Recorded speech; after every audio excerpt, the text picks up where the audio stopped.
Hello dear students and welcome back. In today's video we'll learn how we can search the man pages for a specific utility that we can use to accomplish a specific task. Now we have learned a little bit about the commands, how we can use the Linux terminal and so on.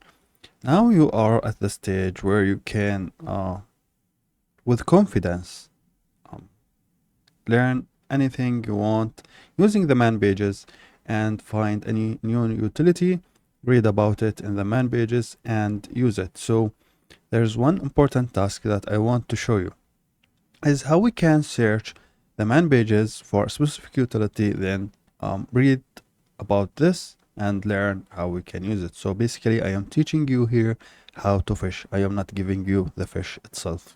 So to search for a command or commands that support specific task, we use man-k. Then the thing we want to do, for example, I want a utility that enables me to download a file through the terminal from the internet. So I will type download and hit enter, and you can see we have these commands here. So this one, app transport for downloading via hypertext transfer protocol. So very awesome. HTTPS, so this supports HTTPS. ASCII XFR, upload download file using ASCII protocol. Very awesome.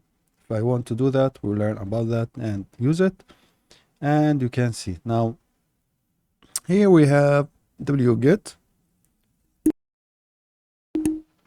and wget, the non-interactive network downloader. So it seems like to me a pretty good choice. So I want to read about that. So wget.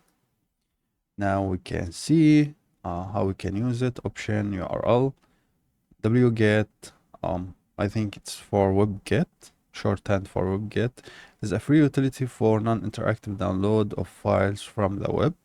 Support HTTP, HTTPS, and FTP, as well as retrieval through HTTP proxies. Very awesome. Down here you can see the options. So since wget uses GNU get opt to process command line argument, every option has a long form along with the short one. Long options are more convenient to remember but take time to type. Anyway, doesn't matter. For example, here wget-r retries url-o log.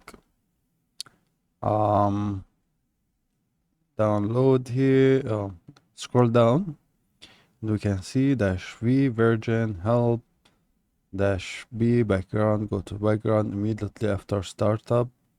No output file is specified via the -o. Output is redirected to, and the basic idea here is that we can use this to download stuff from the internet. -b-force HTML.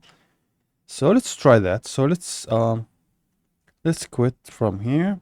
Let's try to download some web page, and from here when get www.microsoft.com. Let's try that, and we can see it's forbidden. And the reason it's forbidden, it's because Microsoft is blocking our request here. So we can try something else, www.google.com, and you can see it downloaded the index page of Google. Now if we list, we get this index.html. So let's get that index.html, and we get the web page content, the code of that web page here. How awesome is that? So now you can see how the Linux terminal is very powerful. If you want to do something and you don't know what type of command you want to use for that, just use the man pages. You don't know how to use that command? Again, use the man pages. That will make your life so much easy.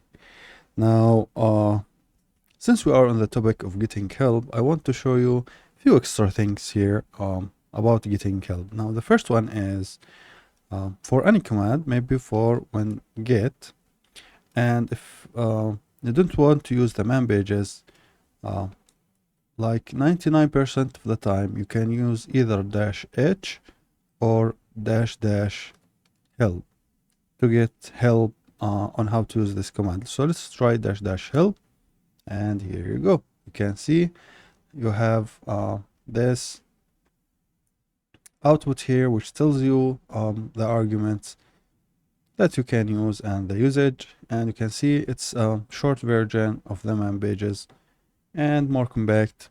Very awesome for remembering very quickly what kind of things you can use with these different commands. All right, so this is very awesome. So let's try -h. Maybe this will work, and yes, this will work too.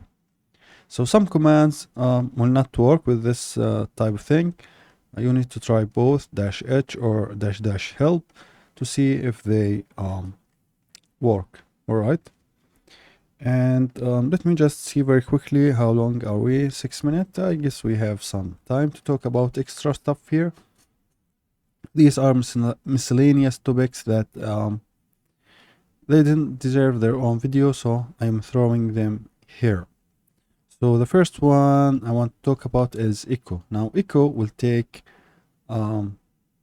any text and echo it back. And you may be wondering, what is the point of this? So let me tell you what is the point of this. You can do echo. This is some text, and then with redirection you can store this in a file very quickly. So as such, and here's the file, and if we cat file.txt, let me do that one more time, we get the content as you can see here, and it have other uses. So I will give you a brief introduction here to environment variables, but these something that deserve their own video, so I will talk about them later. But here in the context of echo, if I type print env, you will get these environment variables, and these environment variables are basically a way for storing setting data for the complete system, for the whole operating system. All right, like for example, color terminal, true color, so colors to be used with the terminal. We have path, and path basically whenever you type a command in the terminal, these commands are basically a software, so the terminal needs to know where to go and look for these software to or to utilities to execute them, right? And the way it do that, it will not go and look for the entire operating system. It will do that by looking for specific paths. And here comes the rule of the path environment variable. It holds the directories that operating system should look for when it wants to execute a software. So it will not look anywhere else. So if the utility you are trying to run, if it doesn't live in these places, it will not be executed. Another thing is that you can add to this path and remove from this path all these environment variables. You can play with them, change them, and we'll learn about that. Delete them, add, and so on. We'll learn about that. Don't worry about that. But the thing is, as you can see, here we are dealing with the list of all of them with this command. What about if I want to view a specific command? So I will use echo, right? Then $, and then the environment variable name, like this. And as such, I will be getting the value of that environment variable. Let's try something else. Maybe this one here. Selection, echo, and $, paste, and we get the value for that. So as you can see, Oko actually have many great uses that even will be more useful when you learn about shell scripting. So we'll learn about that in another section, how we can create shell scripts and how to execute them. And it's very important, powerful tool at your disposal to learn as an ethical hacker or a system administrator. And the final thing I want to talk to you about is exit. So exit will just basically close the terminal. And even if you are so let's type sudo su Kali. Now I am logged in as root, right? I want to like degrade the